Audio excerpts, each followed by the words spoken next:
On special segment tonight, the new payola, a sour note that is tainting the rock music business once again. It was back in the 1950s that payola became a way of life in this industry. Record companies and promoters paying off disc jockeys to plug new releases and to boost sales. Today, the practice appears to be back, with a group of independent promoters playing a major role. And federal authorities are investigating a possible mafia connection. NBC's investigative reporter Brian Ross has additional details. This block on First Avenue on the Lower East Side of New York is a stronghold of the Gambino mafia family. According to the FBI and New York City police, the mafia capo who runs things on this block and in places far from this block is Joseph Armone, the man with the glasses, a convicted heroin dealer who on most days can be found conducting mob business at a back table in this pastry shop. For months now, the activities of Armone and others have been watched closely by the FBI and police as far away as Los Angeles as part of an investigation of corrupt practices in the rock music business and what appears to be the reemergence of payola at rock music radio stations. Hail, hail, rock and roll! This was the Waldorf Astoria last month at a black tie celebrity dinner to honor some of the early stars of rock and roll. And among the guests, two of the most powerful and feared men in the rock music business. Joseph Isgro, who authorities say has described mafia capo Armone as his partner, and Isgro's close associate, Fred DeCipio, who rarely does business without his associate, Mike, by his side. DeCipio and Isgro, each with his own company, are top men in what is called the network. About 30 men, many at this dinner, all known as independent record promoters, who industry executives say are getting millions of dollars a year from record companies to make sure that certain new songs become hits on certain rock music radio stations. South Florida's hit music station. And how some independent promoters go about their business, how they get records on the air, is now the scandal of the industry. Don Cox of Miami, one of the top disc jockeys in the country, says some promoters will do almost anything to get their records played and earn their big fees from the record companies. Well, do you know how much money you make on having a hit record in this country? Cox, who's had a drug problem, says he's had to turn away promoters who have offered him cash and cocaine. You would take this ounce and going home of cocaine. A couple $1,000s. Here, you go take, you know, we can get more, you take this, and I'll give you a call Tuesday. And what happens Tuesday? They call you and go, how was that? By the way, I got this record I want you to hear. Now, if you take it, you got to answer the phone. But they cozy up and they corrupt. It's a job. Cox on the radio. Cox says at his station, the music staff picks which records to play based on the music. But disc jockeys and program directors elsewhere, who said they were afraid to go on camera, tell the same story Cox does about payoffs of cash, cars, expensive watches, drugs, and nights with women sent over by the promoters. Another side of the payola scandal, according to industry executives, is suspected fraud involving the weekly Top 40 hits charts, which determine more than anything what's played on the radio in this country. Okay, what was number 14? This chart, published by the trade newspaper Radio and Record, is based on calls from 250 leading rock radio stations, reporting what songs they're playing. Authoritative industry sources say independent promoters have been getting certain radio stations to make phony reports, getting records not doing so well, not even getting played, getting those records on the Top 40 chart. It's a serious thing. Ken Barnes, the paper's editor, says about 20 radio stations were put on notice for making suspected phony reports, and 2 have been referred to federal authorities. We're a trade paper. We can't be a cop. We can't really police what goes on at radio stations. By industry estimates, DeCipio, on the East Coast, is sometimes paid as much as $150,000 by a record company for handling just one record. DeCipio would not talk to NBC News for this story. And on the West Coast, Isgro has become one of the wealthiest men in the music business, driving around in his Rolls-Royce, always accompanied by at least one bodyguard.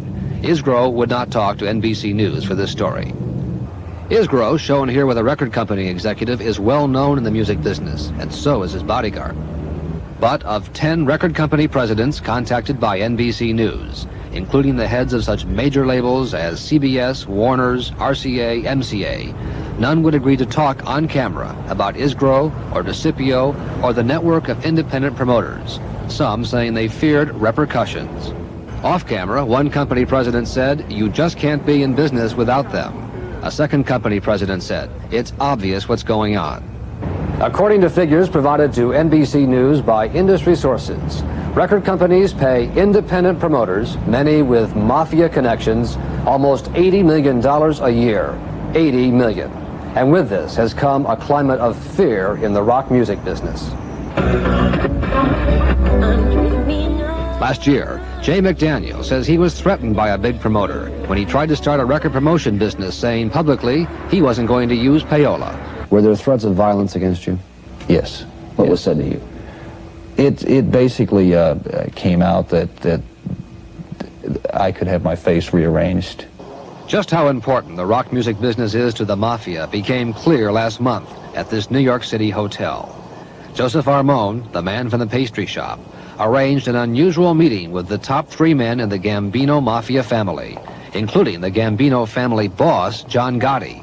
In the view of the FBI, a mob summit meeting. Also observed here, Joseph Isgro, who authorities say meets frequently with Armone and other gangsters, and Fred DeCipio, who, according to his lawyer, has never met Gotti, has met Armone only twice, and has no business relationship with mobsters. Long live rock and roll! 1 hour after meeting top people in the American mafia, Isgro and DeCipio were at the Waldorf, taking their places among the top people in the American music business. Brian Ross, NBC News, New York. Brought new arrest and new charges of racketeering in the American record business. In a series of reports on this program, NBC investigative reporter Brian Ross has detailed several links between the mob and the songs that make the charts. And tonight, Ross has more. This is the man federal authorities describe as the godfather of the American music business, Morris Levy, in the custody of FBI agents after his arrest just after 7 this morning at the Ritz-Carlton Hotel in Boston.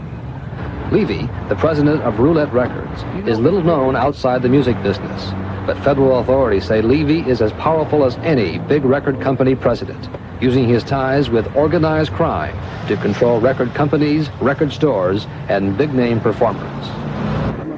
Also arrested along with Levy this morning were 21 others in Florida, New York, and New Jersey, indicted by a federal grand jury in Newark on racketeering and extortion charges, accused of using violence to get their way in the gambling business, the narcotics business, and the music business.